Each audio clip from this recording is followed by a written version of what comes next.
Hello everyone, and welcome to the Digital Ledger. I am Daba Nasrin, and I'm your host for today. And today we'll be discussing about repeated large-scale data leaks in Malaysia and the ethical issues surrounding them.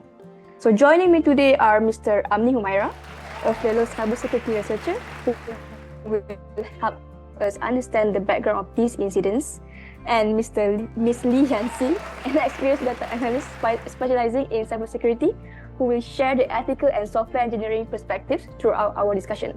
Before we start, I'd like to ask, how are you guys? Are you guys doing good? I'm doing great, Damia. Thank Yeah, you. I'm good too. Thank you, Dr. Amni. Thank you, Dr. Miss Liansi. Okay, so without wasting any more time, let's get started. Dr. Amni, over the past few years, we've seen numerous headlines about data leaks involving millions of Malaysians. Can you walk us through what actually happened? Of course, Damia. Well, it's a very heavy topic. We've seen reports of millions of records from government agencies to major telecommunication companies being allegedly compromised and sold for as little as one ringgit and 50 cents per record. As we've seen, it's not just about the numbers, it's about the erosion of the public trust. When someone can buy your entire digital identity, your name, IC number, address, and bank details for as little as 150 ringgit, we have to ask what is happening to the ethical responsibility to the organizations we trust with our data. Wait, 1 ringgit 50 cents? That's less than a cup of teh tarik. Is that a real statistic? Unfortunately, yes. A few months ago, a syndicate in Malaysia was caught selling a staggering 400 million records stolen by hacking various databases. They were selling individual records for 1 ringgit and 50 cents to 2 ringgit, or even via monthly subscriptions. 400 million records is crazy. It's crazy numbers. Exactly. This is where the software engineering codes of the ethics become so relevant. The principle one of the code explicitly states that software engineers must act consistently with the public interest. If our system allowed the criminal syndicate to walk away with the hundreds of millions of records, we've failed in our commitment to the public good. Dr. Army, let's go back a bit. We've had a few major incidents. Can you explain to us the background of these leaks? Sure, Damia. One of the famous cases happened in May 2020. A 160 gigabyte database, allegedly containing the personal information of about 22.5 million Malaysians, was put on sale on the dark web for 10,000 United States dollars. It was reportedly stolen from the National Registration Department database, though the Home Minister at the time denied the dataset belonged to them. That Daniel is a perfect example of the accountability and transparency issues we faced. Even if the data didn't come directly from the NRD's central server, it clearly came from the somewhere that processed that data. Exactly. And before that, in September 2021, the personal details of 4 million Malaysians were reportedly stolen from both the NRD and the Inland Revenue Board. More recently, in 2024, the dark web intelligence agency Stealth Mood reported about 17 million MyCard records for sale. While authorities later clarified that specific news was fake, the public response described by legal experts was disappointed but not surprised. Right, disappointed but not surprised. That's a sad state of affairs. Why are the systems so vulnerable? Is it just sophisticated hackers? Why are they so powerful? Well, it's not necessarily just sophisticated hackers. While cybercriminals are becoming more sophisticated, many experts agree that the successful data breaches often happen because of weak security practices. These include outdated software, poor access controls, weak passwords, phishing attacks, and also insufficient employee cybersecurity awareness. So, in many cases, the technology itself isn't the biggest problem, it's how the systems are managed. I see. Yeah, and we cannot ignore the human factor. Sources suggest that 88% of all data breaches are caused by the employee mistakes. Like using weak passwords such as 12345, this links directly back to the SCCPP Principle 5 management. Managers must ensure the effective procedures for the reduction of the risk. If employees are trained or to recognize phishing, the most expensive firewall in the world won't save you.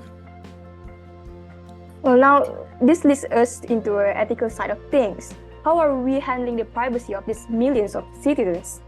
Dr. Oh, sorry, Miss Yancy.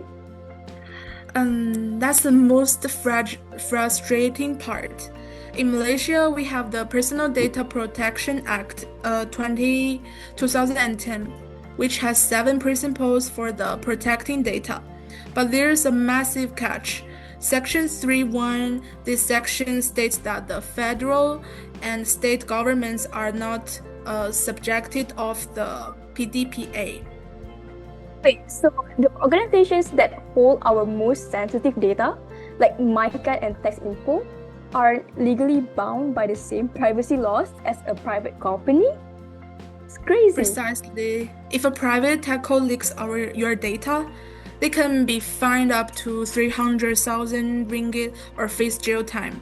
But if a government agency has a leak, the citizens have no resource under the PDPA. This is a major failure of justice.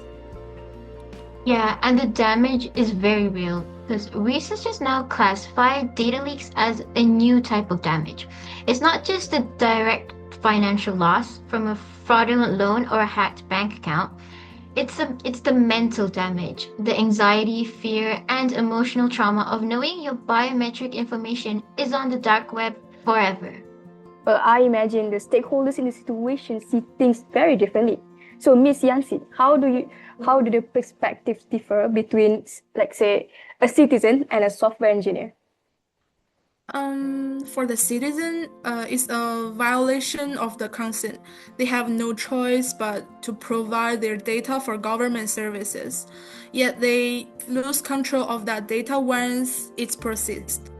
For the software engineers, it's a matter of professional integrity.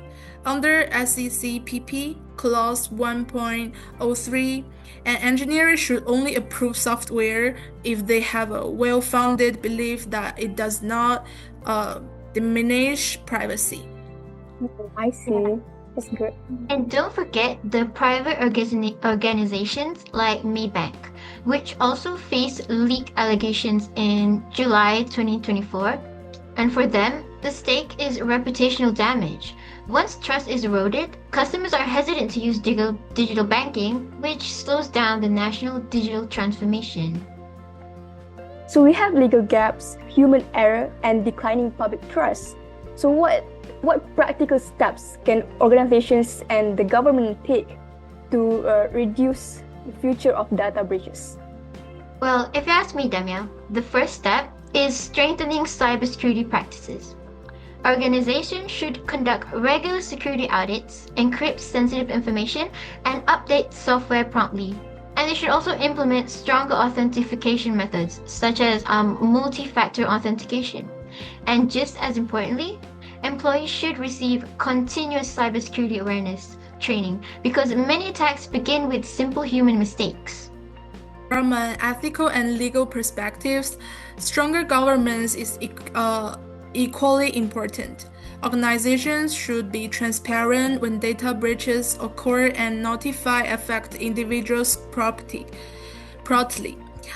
At the police level, Malaysia could continue strengthening its data protection framework by improving accountability mechanisms and ensuring that organizations responsible for handling personal data are held to the consistent standards. Yeah, technology can certainly reduce risk, but without ethical leadership, proper policies, and public accountability, those technical solutions alone won't be enough. But how do we address the 88% human error rate? Through the SCCPP principle A self. This principle is about the lifelong learning. Organization must invest in regular training of all staff, not just IT, to recognize phishing and manage passwords as clause 6.01 suggested. We must help develop an organizational environment favorable to acting ethically. Sounds like the solution isn't just one thing. It's a cultural shift toward accountability. Yeah, exactly. The software engineers and policymakers must accept full responsibility for their work, as stated in SCCPP Clause 1.01. We cannot afford to be disappointed, but not surprised anymore. Well, that's a powerful place to wrap up. So data leaks aren't just technical glitches, they are ethical crises that affect our safety, our mental health, and also our trust in the future. Thank you for having us. So let's hope for a more secure digital Malaysia. And thank you all for listening to the Digital Ledger. So stay vigilant, protect your password, and we'll see you next time. Goodbye.